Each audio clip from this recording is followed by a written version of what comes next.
Okay, the first big day of the Bihar Assembly elections is finally here. And if you're voting, we're going to quickly run through everything you need to know so your voice gets heard. Let's just dive right in. So, the big day is tomorrow, but are you really ready? It sounds simple, right? But the little details can trip you up. If you've got any questions at all about how it's going to work, you come to the right place. Yup, over the next couple of minutes, we're going to break it all down for you, from where to go to what to bring. No fluff, just the essentials. All right, first things first. Let's just zoom out for a second and look at the sheer scale of this thing. Phase 1, it's a huge deal. We're talking about a staggering 121 assembly seats. And that's just in this first phase alone. And all of this is happening across 18 different districts. So you can see why this is so important. What happens tomorrow is really going to set the stage for the rest of the election. Okay, so that's the big picture. Now let's get down to the nitty-gritty, the stuff you need to know. Where and when can you actually vote? Let's check if your district is part of this first phase. Go ahead and scan this list. If you see your district here and you can see some major ones like Patna, Muzaffarpur, and Munger, then tomorrow is your day.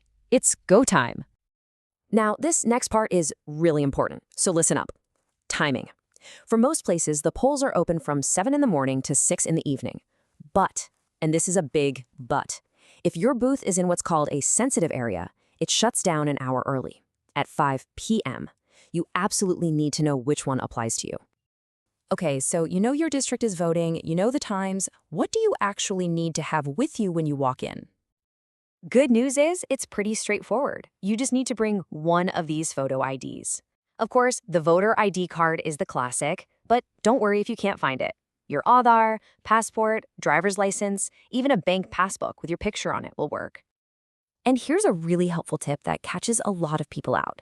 Let's say you don't have your voter ID card, but you do have that voter slip that gets delivered. You're still good to go. Just bring that slip along with one of the other photo IDs from that list we just showed you, and you can absolutely cast your vote. All right, so imagine this. You're at the polling booth, you've got your ID in hand. What's it going to be like? Well, the authorities have really planned this out to make sure everything is safe and runs smoothly. First off, you'll definitely see security forces around to make sure everything is safe. Second, for total transparency, believe it or not, 100% of the polling booths are going to be under webcast surveillance. And third, the official advice is just common sense, really. Get there on time, try to avoid the big crowds, and just help keep things peaceful.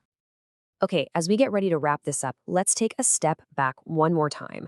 Because at the end of the day, this isn't just about timings and ID cards, right? It's about something much, much bigger. You know, the administration put out an appeal, and it really gets to the heart of it. They're just asking everyone to be on time, avoid crowding, and vote peacefully. It's a simple request for everyone to do their part to make the day a success. And really, that's what it all comes down to. Every single person that shows up tomorrow, every vote that's cast, it's a piece of the puzzle that will decide what comes next for Bihar. So please, be ready, stay safe, and make sure your voice is heard. Because your vote, it really truly matters.